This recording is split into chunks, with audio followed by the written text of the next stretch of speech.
Bonjour, aujourd'hui nous allons voir une méthode pour tracer un vecteur vitesse. Alors nous allons faire ce tracé sur une chronophotographie d'un ballon de basket, un lancer de ballon de basket, voilà, sous forme d'une parabole. Tout d'abord, la première chose, c'est de numéroter chaque point de cette parabole. Voilà. Soit on commence à 0, soit on commence à 1, là ça dépend de ce qui vous est demandé. Donc ensuite, il va falloir calculer déjà la valeur de la vitesse en un point demandé. Alors, pour calculer la valeur de la vitesse instantanée en un point de la trajectoire, on applique la relation suivante. La vitesse au point I, c'est la distance entre le point I et le point suivant, donc I plus 1, divisé par la durée pour aller entre ce point I et ce point I plus 1.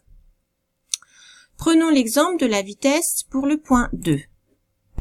Donc, pour calculer la vitesse au point 2, il faut donc prendre le segment M2, M3. Donc, nous allons mesurer la distance entre les points 2 et 3 et diviser par la durée pour aller du point 2 au point 3. Alors, pour mesurer la distance, on prend une règle tout simplement. Alors, en général, il faut faire attention à l'échelle du document, mais là, j'ai fait comme s'il n'y avait pas d'échelle, pour être plus simple. Donc, on voit que la distance entre le point 2 et le point 3 est à peu près égale à 1,5 cm. Et la durée entre les deux points est souvent donnée dans l'énoncé. Admettons qu'elle est égale aujourd'hui à 20 millisecondes. Par conséquent, la vitesse au point 2 est donc la distance de 1,5 cm que j'ai convertie en mètres, divisé par la durée des 20 millisecondes que j'ai convertie en secondes. On trouve donc une vitesse de 0,75 mètres par seconde. Voilà la vitesse du ballon au point numéro 2. Il faut maintenant tracer ce vecteur vitesse. Alors, comment on trace un vecteur vitesse? Eh bien, un vecteur, son point d'application, ce sera pour le vecteur vitesse I, ce sera le point MI.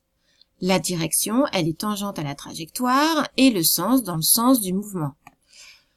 Ici, nous avons calculé la vitesse au point 2, donc le vecteur vitesse 2, je vais le faire démarrer sur ce point 2. La direction, elle est tangente à la parabole et le sens est bien vers la droite puisque le ballon va de la gauche vers la droite. Ensuite, il faut choisir une échelle pour connaître la longueur du vecteur vitesse. Comme j'ai une vitesse de 0,75 mètres par seconde, je vais prendre comme échelle 1 cm pour 0,5, ce qui va me donner un vecteur de longueur 1,5 cm. Donc, je reprends ma règle que je place au point 2. Je trace mon vecteur de longueur 1,5 cm et ensuite, je n'oublie pas de nommer ce vecteur qui est donc le vecteur vitesse 2. Mon vecteur est donc bien tangent à la trajectoire et dans le sens du mouvement. Voilà comment tracer un vecteur vitesse.